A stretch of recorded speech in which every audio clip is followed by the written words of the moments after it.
That's enough build up. It's time to get to the revelations. And all of them I'm going to do in order aside from this one, because honestly, it blew my mind. On page 45, they say GPT-4 is able to use tools with very minimal instruction and no demonstrations, and they make use of them appropriately. They go on to say that this is an emergent capability and ChatGPT could not do this. Before I get into the details, I must remind myself that one of the key moments in human evolution was when we discovered how to use tools. So the fact that GPT-4 can use them so well and ChatGPT couldn't is truly a milestone in AI and human history. I'm going to show you more examples throughout the video, but let's start with their examples. It knows when it needs to use a calculator and can use it effectively. In my Path to AGI video, I talk about how it struggles with characters and it knows how to call a character API and work out the number of characters now. Might not seem impressive, but that was one of its key weaknesses before. If that didn't impress you, how about text to image? GPT-4 can output detailed images based on a text prompt. These can then easily be rendered into more detailed drawings using a model like Stable Diffusion version 2.1. Notice how the model knew how to arrange the objects based on the text prompt.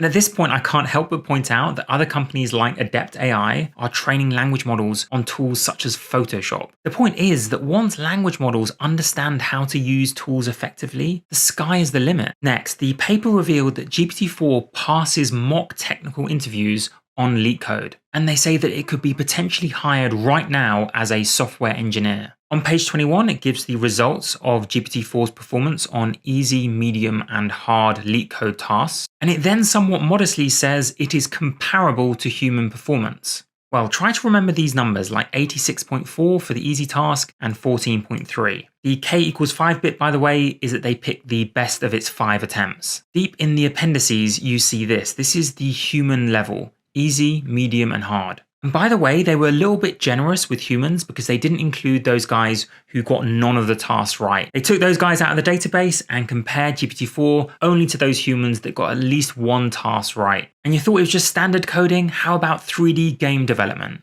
When given a task to create a 3D game of some complexity, I must say, the report says that GPT-4 produces a working game in a zero-shot fashion. ChatGPT, by contrast, responds that it can't do it. When I say a complex game, the enemy is trying to rush towards you and you have a defender that's trying to block the enemy. It's not a simple game. As you can see from this video, they are not the only ones who have used GPT-4 to create a detailed game. And trust me, I would talk about this amazing achievement for longer, but I need to get on to the next topic. And that is that they tested GPT-4 on the 2022 International Mathematics Olympiad. That was not in its database, and trust me, I've studied for this kind of thing, and it is not easy. It's an extremely high level of math. And as the authors say, solving this problem requires a more creative approach, as there is no clear strategy for beginning the proof. As you might expect, GPT-4 manages to produce a correct proof. As I have demonstrated in other videos, it does get some math problems wrong. As the paper points out, that's often due to technical proficiency, making basic calculation errors. But remember, the paper proved that it could use a calculator if given access to one. Give GPT-4 tools, and honestly, it is going to shock the world. Next, and this is a quick one, but I loved it, give it Fermi questions. These are the kind of questions asked in really difficult interviews, and they have no easy answer. Things like, how many golf balls could you fit in a swimming pool? Or please estimate roughly how many Fermi questions are being asked every day. Truly complex questions, and GPT-4 can hazard great guesses. Next, and this one was worth waiting for, finally we get a personal assistant that actually works. I know it's called Google Assistant, but it isn't really an assistant, is it? GPT-4 can use available APIs to retrieve information about a user's calendar, coordinate with other people over email, book a dinner, and message the user with the details. This is a sample of the interactions it performed, sending an email to Luke and then receiving Luke's reply, checking the calendar, then putting the event in the calendar, then sending an email to Joe, etc., etc. When this becomes available in an app format, we will finally have that AI personal assistant that we have been waiting for. Moving on, did you know that GPT-4 can be your personal handyman? One of the authors of the paper had a leak in their bathroom. They went through a diagnostic process with GPT-4 and it figured out what the problem was. When the author followed GPT-4's advice, what happened? The leak was gone. The problem was solved. And if you thought that was impressive, wait till you see this.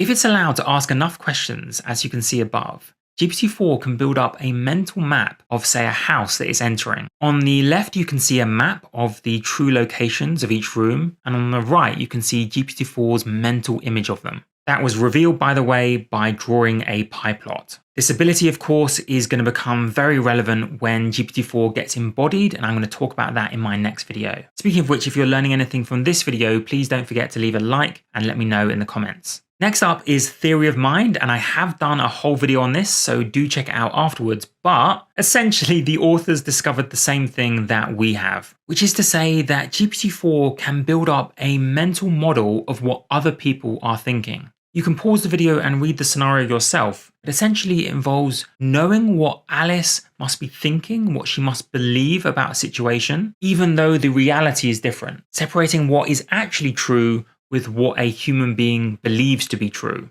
This is a key milestone on the road to possible consciousness, but if you're interested in that topic, honestly, check out my video on it. Now, I know at this point you're thinking I must have covered the best bits, but no, there's more. On page 80, the authors sketch out how GPT-4 is an auto-regressive model, which means that it bases its outputs on what has already come before. That's great, but it stops it from planning ahead. It doesn't know how its output's going to end before it starts. And I'm going to reveal the implications of this fascinating weakness in a couple of ways. First with their examples, and then with one of my own making. In this task, they try to get GPT-4 to create a poem which begins with a sentence and then ends with the same sentence in reverse order, but it's got to make sense.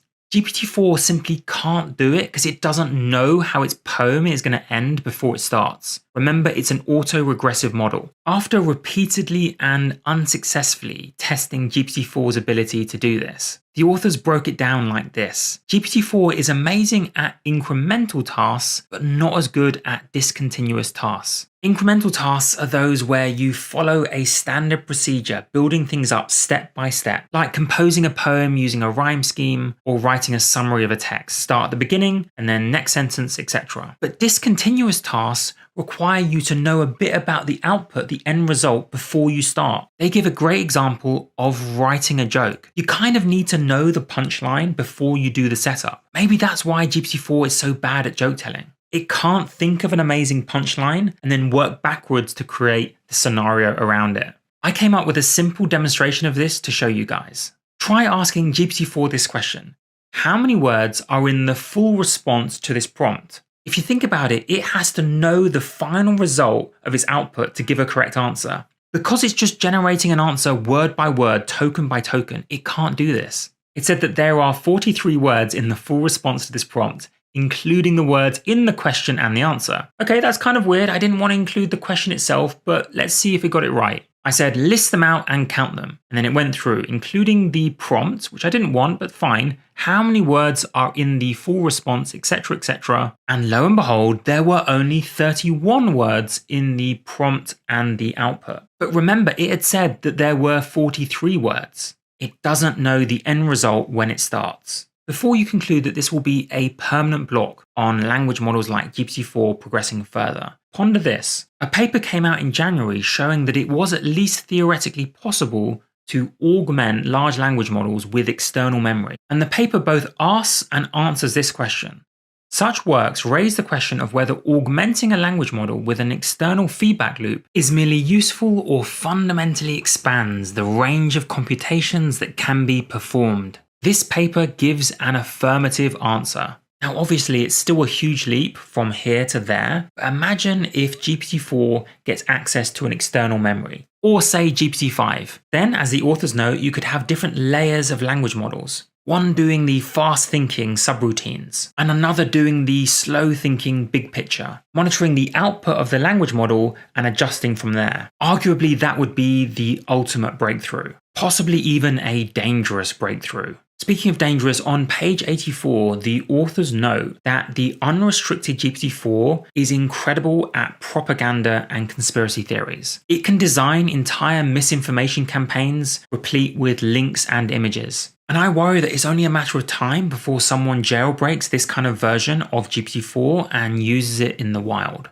Next, and I think this is quite a stunning admission from researchers at Microsoft, they say that some people may ask for the ability and right to decide and specify which content they want or do not want to be crawled. They're flagging this up in terms of privacy and potential lawsuits. The context they're giving is of models like GPT-4 taking away jobs. And if they're taking away jobs from people whose content has been crawled, I wouldn't be surprised if there's some contention there. 2 final points from this Bombshell paper. The authors talk about equipping LLMs, large language models, with agency and intrinsic motivation, and say that this is a fascinating and important direction for future work. This is in the context of GPT-4 not being motivated by anything, just being passive.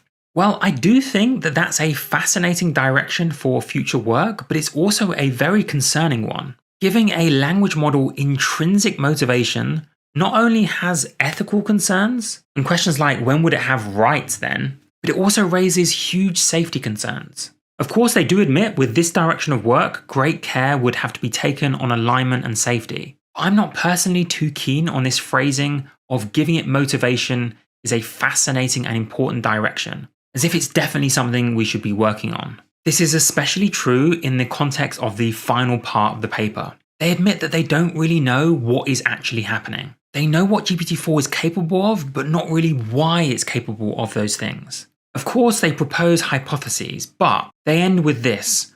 Overall, elucidating the nature and mechanisms of AI systems such as GPT-4 is a formidable challenge that has suddenly become important and urgent. Translated, we need to figure out how these things work and fast. Well, I definitely agree with that. Thank you so much for watching to the end. Let me know your thoughts in the comments and have a wonderful day. In the last 24 hours, OpenAI have released research on essentially whether current language models can automate your job. The big claim, albeit carefully worded, is that current best frontier models are approaching industry experts in deliverable quality. But as you'll see from the title, there are plenty of unexpected findings in this research. Before I dive into that, there is one job we seem intent on automating, and that is one of being a UFC fighter. You can laugh at the lack of performance now, but like me, you might be laughing somewhat nervously. Take a look at this Unitree G1 robot, which maybe hasn't mastered Kung Fu, but is getting a bit closer. Quick predictions. Do you reckon billionaires will have robot humanoid bodyguards by 2035? Let me know. Back to the paper, and they are only focusing on the most important sectors according to their contribution to GDP. What makes things more interesting is that the questions weren't designed by OpenAI, they were designed by industry professionals themselves with an average of 14 years of industry experience. They had to meet all sorts of criteria just to design the questions. And here are the headline results which you may have seen go viral, with Claude Opus 4.1, a model by Anthropic, beating out OpenAI's models and coming quite close to parity with industry experts. This I am obviously going to class as the first surprising finding, not that Opus is the best model, because Opus 4.1, if you haven't tried it, is indeed an amazing model. So no, that's not the most surprising bit. It's that OpenAI published this result showing Opus beating its own models. I think that's great, honest science, by the way, and I commend OpenAI for publishing this. Now, you might be thinking, no, Philip, the most surprising bit is how close we're getting to parity with industry experts, but I'll come back to that in just a moment. Right now, I want to cover this second, you could say, somewhat surprising result, which is that the win rate when compared to humans depended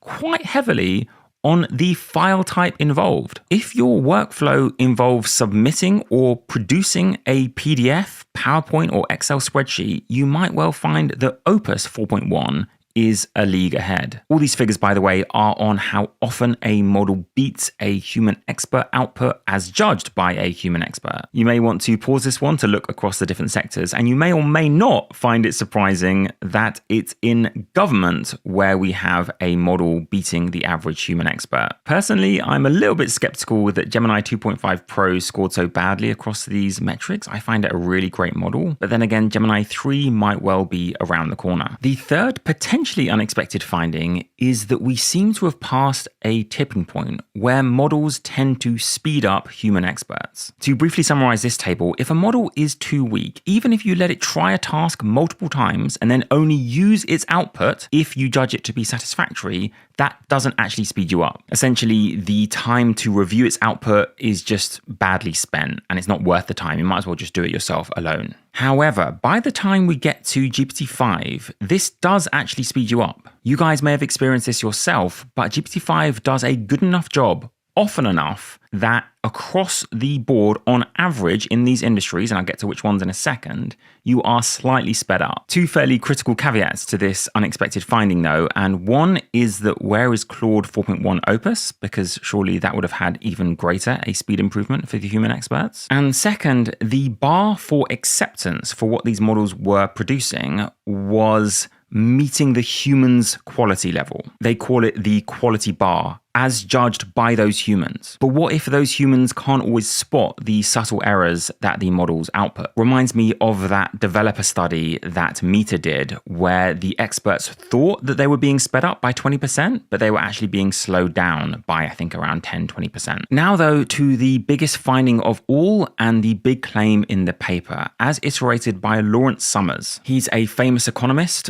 and former president of Harvard, I believe, and he said that these are task-specific Turing tests. Models can now do many of these tasks as well or better than humans. If that's generally true, then that would lend support to claims like this one from another OpenAI researcher, which is that their current systems are AGI. For example, one of their unreleased models was able to beat every single human in one particular coding competition. Logically, that makes some initial sense, right? If it can beat these experts at coding competitions and at least match experts across a whole range of domains, why wouldn't that be AGI? The former founder of Stability AI implied we're close to a tipping point. The implication, of course, being that then we will start to see the automation of jobs wholesale. Well, I would say one of the big unexpected findings was of how robust human jobs seem to be to automation by current generation LLMs. The evidence from this paper, to me, suggests that we will need a further step change improvement in model performance to start genuinely automating whole swathes of the economy. Why would I say that when they just said in the abstract, current best frontier models are approaching industry experts in deliverable quality? Like, we're really close, right?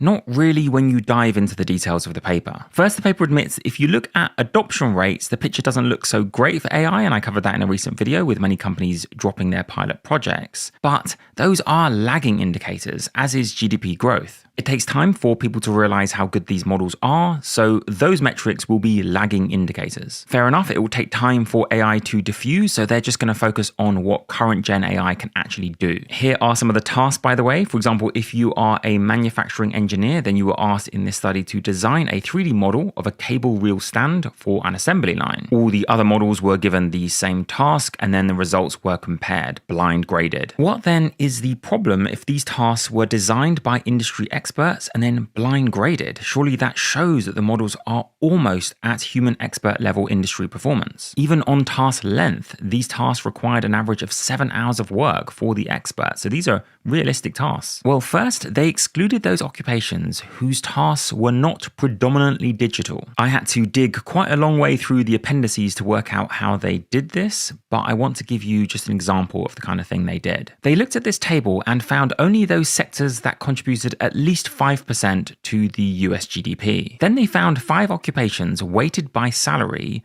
whose work was predominantly digital. Take manufacturing. All of these 5 occupations have predominantly digital work, apparently. But then, of course, if you dig into the data where they got that from, there are countless occupations within that category whose work is not predominantly digital. So for every 1 or 2 that made it into the paper, there were loads, of course, that did not. Okay, but what about those occupations that are predominantly digital? Well, even there, they didn't look at all of what those occupations did. I took just one of the occupations rated as predominantly digital, property manager, and categorized all the 27 tasks that was listed that they did in the official records. This was from ONET, which is the same source that OpenAI used. GPT-5 Pro, ironically saving me lots of time, categorized it thusly, with about 6 or 7 of the tasks rated as not being primarily digital. Things like overseeing operations and maintenance, coordinating staff, investigating complaints and violations. The obvious point being that even if we can automate the 19 or 20 tasks that are obviously digital within this predominantly digital occupation,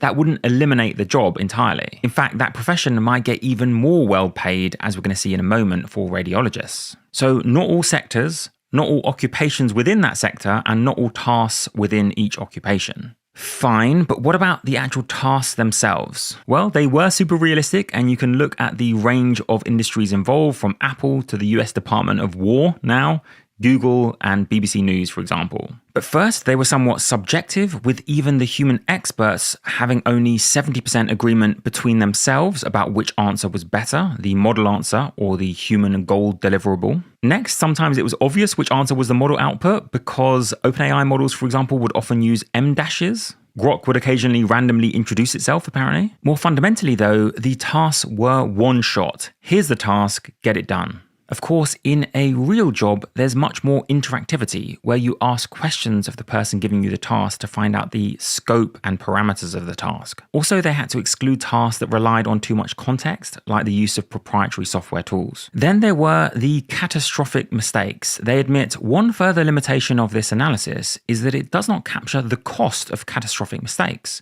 which can be disproportionately expensive in some domains. They give some examples of catastrophic answers, and I'll give one of my own. They said something could go dangerously wrong, like insulting a customer or suggesting things that will cause physical harm. This happened apparently 2.7% of the time. Here's something to consider. If the damage done by those catastrophic failures is 100 times worse than the cost savings you get from the model being better, then weighted by impact, using quote agentic AI without a human in the loop could cost you more in the long run. Here's my example from a recent bit of coding where Claude admits, and I saw it do this, that it completely hallucinated a price set for a particular model. You're absolutely right, it said. I apologize for making up those credit numbers. That was incredibly irresponsible of me. Let me check the actual values. It thought about it, then said, yes, your diagnosis is 100% correct. I apologize again for making up those credit values. You would have to be a pretty irresponsible employee or a downright fraudster to make up such critical values without asking anyone. This was Claude 4.1 Opus, by the way. I am open-minded though. Let me know what you think in terms of whether there will be more real-life human fraudsters or just complete dotards in terms of the mistakes they make versus these catastrophic hallucinations from models. Speaking of catastrophes, by the way, you can help avert certain catastrophes by joining in the Grey Swan Arena, link in the description. Essentially, you're rewarded with real human money for breaking an AI, for jailbreaking LLMs. Several of my own subscribers have joined in these competitions and won prizes. Actually, you can see in the corner, $350,000 worth of rewards have been distributed. And actually, scrolling down, I can see that there is a competition that is live and in progress as we speak. Their Proving Ground one. As I've mentioned before on the channel, I see this as a win-win. You can gain recognition and money, and the AI gets just that bit more secure. One more limitation, and then I'm going to end on a positive. I think Andrej Karpathy, formerly of OpenAI, made a fantastic point in this recent tweet. In 2015-16, Geoffrey Hinton famously predicted that we shouldn't be training new radiologists. And Karpathy linked to this article, which is indeed a great one. It said that there were models released back in 2017 that could detect pneumonia with greater accuracy than a panel of board-certified radiologists. You can just imagine the clickbait that could have been written about that study. So how come 8 years later, radiologists have an average salary of over $500,000 per year, which is 48% higher than in 2015? Well, some of this is about to sound familiar, but there were issues with training data not covering edge cases. There were, of course, legal hurdles, and just like in the paper we just read, there were also tasks within radiology that didn't involve such automation, like talking to patients. As best I could, I recently tried to delineate each of the blockers to the singularity, as I called it, in my recent Patreon video from the 19th, and I'm going to link in the description this framework that I created. None of these are unsolvable, but understanding each one will help you read beyond the headlines. Now let's spot some more patterns, because the AI for radiology didn't cover all tasks. It focused on the big ones like stroke, breast cancer, and lung cancer. What about things like vascular, head and neck, spine and thyroid? Well, relatively few AI products. Think of those tasks not covered in that spreadsheet. Then if you're a child or an ethnic minority, then these AI tools perform worse. And think of the analogy with LLMs. Outside of English, they don't do as well. Notice how the study only focused on US GDP. Then there's the fact that OpenAI, for example, keep hiring new people despite designing a tool that's designed to automate AI research. Likewise, in radiology, headcounts and salaries just continue to rise. Karpathy's prediction, we will have more software engineers in 5 years than we have now. Just to end though, I would say don't sleep on this multiplier. You could be sped up by AI even if it can't automate your job. The AI, for example, in Descript can't fully edit my videos, but it does speed up my own editing of videos. Understanding AI and getting familiar with using it is still, I think, one of the best bets you can make. On content creation, there is one tipping point I think we have reached, which is that visually at least, we can't fully trust that we are seeing the human we think we are, at least on video. Thank you so much for watching to the end. I didn't cover ChatGPT Pulse, even though I am a pro subscriber, because it wasn't rolled out to me. I wonder if it's blocked in the UK. I tried everything. Having said that, it does seem to be a replacement for scheduled tasks. Do you guys remember that from January, where you could ask ChatGPT to perform a task at a certain time? It never worked, kind of flopped, and then everyone forgot about it, but now we have Pulse. So let's see if that does any better. Have a wonderful day.